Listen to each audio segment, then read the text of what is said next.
the young and the restless spoilers. Sharon had never intended for things to spiral this way. From the moment she had taken Heather's life, she had been haunted, her conscience a relentless tormentor. Every corner she turned, every whisper of the wind, felt like it carried Heather's voice, accusing her. Night after night, she lay awake in her bed, staring at the ceiling, the weight of her actions pressing down on her chest like an anchor. This wasn't the life she had imagined.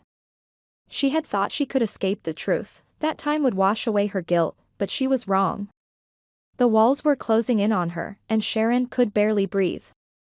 The idea of confessing had danced on the edges of her mind for weeks.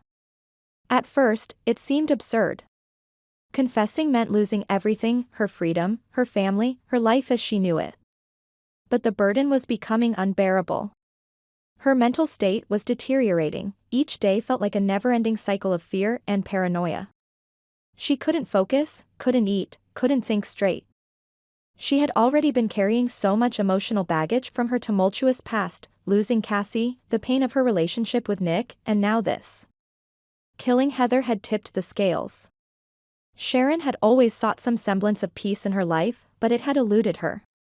Now, more than ever, she longed for peace, even if it came at a great cost. Could this be her only way out? Confessing to the murder might be the only way to unburden her soul. The thought terrified her, but it also brought an unexpected sense of relief. She imagined herself in front of everyone, laying bare the truth, accepting the consequences.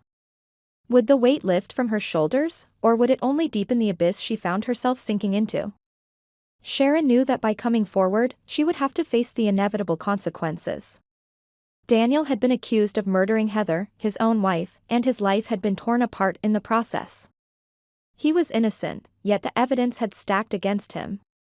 Sharon had watched from the sidelines, paralyzed by her own cowardice, as Daniel's world crumbled. She knew that freeing him from that torment was the right thing to do, but the fear of what would come after gnawed at her. The choice before her was clear now. She could remain silent, allowing Daniel to rot in prison for a crime she had committed, or she could confess, setting him free but damning herself in the process. Sharon's hands trembled as she thought about it, the enormity of her decision weighing heavily on her. But the idea of Daniel suffering any longer because of her actions was something she couldn't live with. She had taken a life, but she wouldn't let Daniel lose his because of her. The day of her confession arrived, and Sharon felt a strange sense of calm wash over her. She knew what she had to do. Gathering her courage, she stood before a room filled with people, her friends, her family, and those who had believed in her for so long. She took a deep breath, her voice shaking as she began to speak. "It was me," she said, her voice barely above a whisper at first. "I killed Heather." The room fell silent. Gasps echoed through the air as her words sank in. It was as if time had stopped, the air thick with disbelief and shock. No one had expected this. They had been convinced that Daniel was guilty, that he had taken his wife's life in a fit of rage. But now, the truth was laid bare, and it was almost too much to comprehend.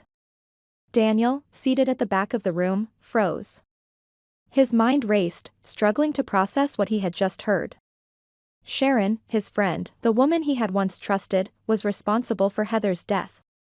It didn't make sense. Why? How?